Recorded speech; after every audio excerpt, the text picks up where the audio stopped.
And if I asked you to name all the things you love, how long would it take for you to name yourself?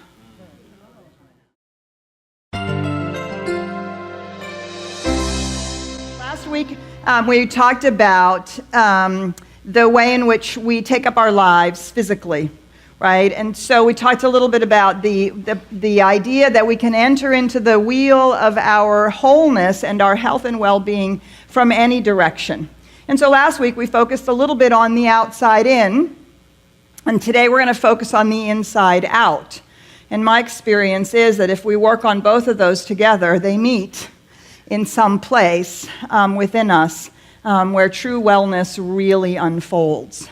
And so today, so we're going to talk about that, and we're going to be framing it within the context of this concept that we have about ourselves. What we're supposed to look like, what we're supposed to be like, how we're supposed to show up in the world, right? And all the ways in which we define that, all the ways in which we box that, and all the ways in which we beat ourselves up for not being that, and trying to become that. And so we're going to talk about this with, I want you to think about the song that you just heard, and then I'm going to show you a little film clip. It's 10 minutes, so you can settle back. This is a small portion, a small segment of one of my favorite movies called What the Bleep. If you haven't seen it, I highly recommend it. So let me set it up for you for a moment. This is the story of a woman who is discovering herself. She's just been to a big she's very reserved and shy. She's just been to a big party where she's met a guy. It's a wedding party, and throughout the story up until this point, as you may recall, they're interspersing the action of the story with opportunities for various people to talk about how our outer state is a reflection of what's going on inside of us. And talking about it from the physiology of it, and the way in which our thoughts and beliefs and attitudes actually work on us. So there's one place in this where he's I think it's Joe Dispenza, will be talking about that we are chemically addicted to the very things that are bad for our cells. And so that's a reference to what happened at the wedding party, how we continually do things, activities, and events that are familiar to us. So that's what he's talking about. But if you haven't seen the movie, you won't have the history of that. And so we're going to watch this little 10 minutes, and then we're going to unpack it for ourselves and see what there is for us. So Amy, if you would bring these front lights down. Hearts, little hearts, all over her body. Little hearts. In the science of mind, these concepts that they talk about in this movie, we talk about them as mental equivalents. It's a fancy word that means something about how we see life, believe life to be, think about life. And so we start with some basic concepts of what we understand. And as Joe Dispenza talks about in there, these are radically different concepts than we are raised with. And we're literally moving out of the hypnotized, associative way of thinking into what we would call cosmic consciousness, the awareness of the truth of who and what we are. So science of mind teaches body is an effect. It is never a cause. Ernest Holmes reminds us of this. Body is always an effect, never a cause. Body expresses intelligence, its apparent intelligence being lent by the consciousness which permeates it. We would not say that consciousness is in the body, but rather that the body is in consciousness. To say that the body is unreal is a mistake. It is real, but it is an effect. So our bodies, not only our physical bodies, but the body of the world of our affairs, is always an effect, never a cause. Science Mind goes on to remind us that body is the temple of the Spirit. And remember, it is the Spirit that makes all things new. So we find in our Science Mind text, your body is a temple of the living Spirit. It is spiritual substance. Since the Spirit of God has entered into your being, your life is spiritual. This presence within you has the power to make all things new. It goes on to say the bodies that we now have were not with us a short time ago. And of course, science corroborates this now. We discard many of them on our path through life, for the substance of which they are composed is in a constant state of flow. Right? Our cells are always being sloughed off. They're always redividing. I've heard all kinds of statistics from anywhere from 3 years to 7 years. We literally have an entirely new body. This flowing substance takes the form that mind gives it. Strange as it may seem, we do not have the same physical bodies we had a few months ago. They have completely changed. New particles have taken the place of the old, and the only reason they have taken the same form is that something within has provided the same mold. And finally, body is spiritual. Body is a spiritual instrument. Oh, you can't see the bottom sentence there. Body is a spiritual instrument. And he goes on to say this. When we say that the body is spiritual, we are not denying the physical body. The physical is included within the spiritual. Rather, we should think of the body as a spiritual instrument now. Every statement we make about the body or belief we hold about it, which causes the mind to accept spirit as the substance of this body, tends to heal or not, depending on the words that we use, depending on the concept that we have. Do you see, body is a spiritual instrument, and it responds to the mold. And we create that mold in many different ways. We create that with our thoughts, our beliefs, our attitudes, our choices, all our feelings, all of that creates what we call in the science of mind a mental equivalent. And so the law of mental equivalence, Ernest Holmes says, whatever is truly embodied in mind is the cause of the external corresponding condition. So a mental equivalent is the aggregate of our beliefs that go together to create an inner sense of what life is all about and how we understand ourselves, true or not. I've always loved that scene where she looks at herself in the mirror. And what does she see? When in fact it's not true. And yet that's what she sees. And so that's how she holds herself in the world. Do you see? Even though it's not actually real, that's what she sees. And so, of course, that's what she creates and attracts and experiences. So whether this is true or not in a particular area or aspect of our lives. So we have mental equivalents about work, about health, about relationship, about abundance, about all the areas and aspects of life that include this thing that we call well-being, this totality that we call well-being. And so how we all see the world is what we attract back to us and what the law creates for us. The Buddha says this, what you think, you become. What you feel, you attract. What you imagine, you create.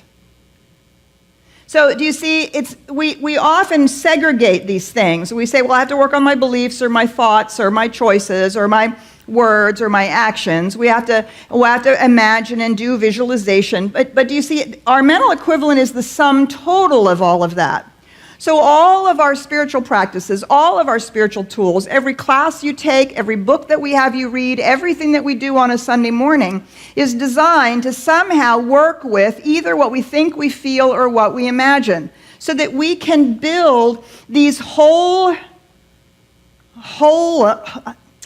Yeah, Ken Wilber calls it a hold-on. These empowering things, this mental equivalent that is a wholeness within itself, that is internally congruent, that is in alignment with the spiritual teachings, with what we know to be true about life and about ourselves. And so this is the ancient Hermetic teaching, as above, so below. This is exactly and precisely is in the thread of all of these spiritual traditions and into metaphysics and new thought. That yes, while the body, we can work with the body, and it really helps to work with the body and with what we eat and how we move and all of those kinds of things, so we don't have to overcome bad choices. But fundamentally, the work then has to be done on the inside. We actually have to ask ourselves, what is the mental equivalent that we hold about not just a particular individual belief, but do you see it's an aggregate of beliefs around our lives? And that becomes the mold into which the law pours the substance of spirit itself to create our life. One of the biggest impacts on this and our mental equivalent is stress. So much of what the Bleep talks about, how much this stress and the ways in which we understand the world is impacting our physiology from the inside. Now, you see this stress curve. We actually need some stress in our life. Right? It's always good if you're going to give a performance, or you're going to do a talk, or you're going to do something new and you have little butterflies. That doesn't mean you don't know what you're doing. That means you're right on the edge. You're on your toes, and that's not a bad thing. No stress at all. And you see, we're inactive, we're so laid back, we're just sort of waiting for the universe to do it for us or do it to us. Right? And so you'll see that optimum stress brings us right up to peak performance. The problem is with our mental equivalents that often peak performance isn't enough, is it? We're not thin enough, rich enough, smart enough. We haven't gotten the promotion. We're not enough of this, that, or the other thing. We have a whole set of beliefs about how we're supposed to show up at our job, in our workplaces, in our families, in our spirituality, and we ratchet all of that up to the point where we fall over onto the other side. Do you see? And the other side is exhaustion, too much stress. And I can't tell you how many people I've heard in the last few years talk about, including myself, their exhaustion. Their exhaustion. That is a sign that there is too much stress. And that means that there's a mental equivalent that we're living that is causing us to believe that we need to do more than we can, be more than we are, show up in a way that is out of an alignment or out of integrity with the fullness and the truth of our souls. And so we fall over, and then as you can see, the slide on down into burnout, where we just fall off the edge. And we find ourselves in anxiety, in panic, in anger, or ultimately over the top. So we have to ask ourselves, what causes all of this stress? What causes all of these things, right? And I saw this, and I love this. And if I asked you to name all the things you love, how long would it take for you to name yourself? I know, right? I want to tattoo that on the inside of my eyelids. God. Well, you got to feed the kids, you got to take care of the dog, you got to go to work, you got to get the project done, you got to make sure you're responsible, you got to meditate, you got to exercise, you got to go to the gym, you got to eat healthy, you got to figure out where to buy all the organic foods, you got to make sure that your alignment, your chakras are aligned, and you got to make sure that you're in, in pitch. I mean, really, right? What if And I love that scene. That scene in that bathtub, when she's drawing hearts on herself, ooh man, it makes me cry. Indelibly etched in my brain. If I asked you to name all the things you love, how long would it take to name yourself? Ernest Holmes says this: the law is infinite and perfect, but in order to make a demonstration, we must have a mental equivalent of the thing we desire. A demonstration, like anything else in the objective life, is born out of a mental concept. Did you hear the words she screamed at herself in the mirror? I'm guessing we all have some version of those words still playing somewhere. The mind is the fashioning factor, and according to its range, vision, and positiveness will be the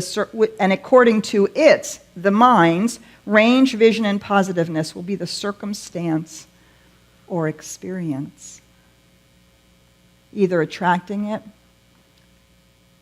or putting it out. The limit of our ability to demonstrate depends upon our ability to provide a mental equivalent of our desires, for the law of correspondence works from the belief to the thing. But it is within our power to provide a greater mental equivalent through the unfolding of consciousness. And this growth from within will finally lead to freedom. You see, that's the work right there. That's the work, the growth from within. The building of a deeper, wider, richer, fuller mental equivalent that actually includes us, that actually includes that we are a unique, individualized expression of love and light, and that we're here to give our gift. And if we can own the story, do you see, then we can rewrite the ending. We have to own the story of our own mental equivalents. We have to acknowledge them, look at them, see how they're playing out. Not just individual beliefs, but the sum total of the story that we write about who we are and how we show up in the world. And begin to see how that relates to the spiritual truth that we're learning. And then rewrite the story. So when we take up our stress, we want to think about what are the biggest contributions to stress in our life. And what does that mean about the mental equivalent we're holding? Do we really have to work that hard? Do we really have to show up that way? Do we really have to do those things? Is that really, really true? All the ways in which we speak to ourselves. And then to ask what mental equivalent lies behind the way your world and body is manifesting as stress. I read a great thing, the opposite, stressed is just desserts spelled backwards. And you wonder why we take up our life the way we do? So we want to grow our mental equivalent. We want to grow our mental equivalent from a spiritual point of view, from an internal point of view, that allows us then to show up in the world and attract in the world and make choices in the world from a different set of beliefs and attitudes. So when you take up our life, Julie, I'm going to invite you to come up on the platform here, and I want to close with this two wonderful little passages. This will be our closing treatment. So I just invite you to go within. Ernest Holmes says this: every time we think of our body, we should think of it as our spiritual body. Think of every organ, action, function of our physical body as being pure and perfect spirit. And think of God as being in us and around us and through us. Think of every breath we inhale as the breath of life, and think of the things we eat as spiritual substance, forever nourishing the body. Think of spirit in our body as being one in perfect harmony, and affirm perfect circulation, perfect assimilation, perfect elimination. We should declare that in pure spirit there is not stagnation or inaction or overaction of any kind. Our body is part of the kingdom of God, and therefore there is a spiritual pattern at the center of it. So I've rewritten this now to carry on. Every time we think of our lives, we should think of our lives as spiritual. Think of every word, action, thought, and belief as being pure and perfect spirit. And think of God as being in us and around us and through us. Think of every breath we inhale as the breath of life. And think of the things that we do and say and believe as spiritual substance, forever nourishing our wholeness. Think of spirit and our lives as being one in perfect harmony and affirm perfect circulation, perfect expression, perfect release. We should declare that in pure spirit there is not stagnation or inaction or overaction. Our life is a part of the kingdom of God, and therefore there is a spiritual pattern at the center of it. We open our hearts and our minds to grow our mental equivalent to the size of that spiritual pattern right here and right now. And so it is.